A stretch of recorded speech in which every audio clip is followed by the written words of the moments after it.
Hello, সবাই কেমন আছো? আশা করি সবাই খুব ভালো আছো। তোমাদের সাথে পার্ট 2 শেয়ার করতে চলে এলাম। তো প্রথম দিনের পার্ট 1টা আমি তোমাদের সাথে শেয়ার করেছি, এখন শেয়ার করব পার্ট 2। তো পার্ট 2-তে আমি তোমাদেরকে দেখিয়েছিলাম যে খাওয়া দাওয়া করে স্নান করতে এসেছি। কারণ তো একবার নদীতে এই সমুদ্রে নামলে তো আমাদের আর কখন উঠবো তার কোনো ঠিক নেই। ওই জন্য একেবারে ভাতটা খেয়ে আর তারপরে দেখো আমরা সমুদ্রেতে স্নান করতে চলে এসেছি। তো একটু বেলা হয়ে গেছিলো। তো যাই হোক, এখানে দেখো বল নিয়ে এসেছিলো।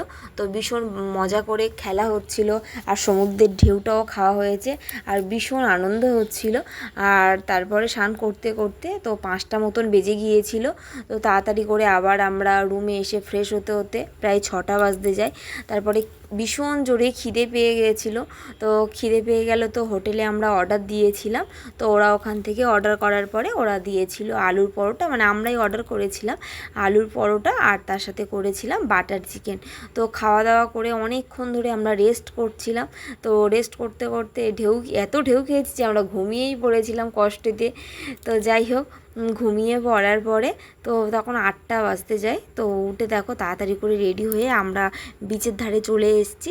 আর আমরা তো জানি না যে বিচ বন্ধ করে দেয় তাড়াতাড়ি, তো কিছু করার নেই। তো আমরা 1 ঘন্টা মতন একটু থেকেছিলাম।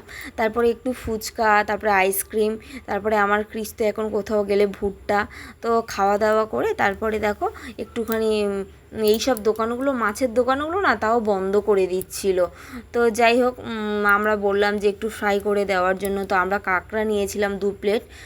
তো কারণ অনেকে তো ছিল, আর তার সাথে নিয়েছিলাম মাছ, স্যাটিং মাছ না কি একটা মাছ বললো, তো সেই মাছের ফ্রাই নিয়েছিলাম।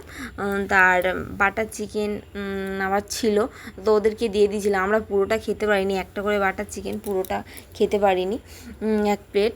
তো যাই হোক, তারপরে দেখো আমরা কিন্তু সবাই মিলে ভীষণ মজা করে গল্প করছিলাম।